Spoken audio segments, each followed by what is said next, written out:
President Biden was right to go to Israel.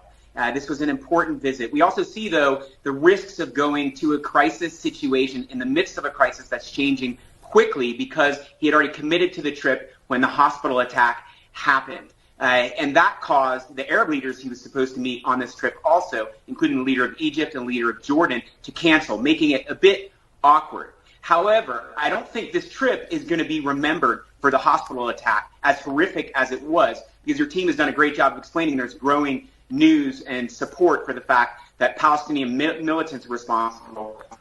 not the Israelis. What I do think it will be known for is what you asked about, which is if Biden helps convince Israel to allow more humanitarian aid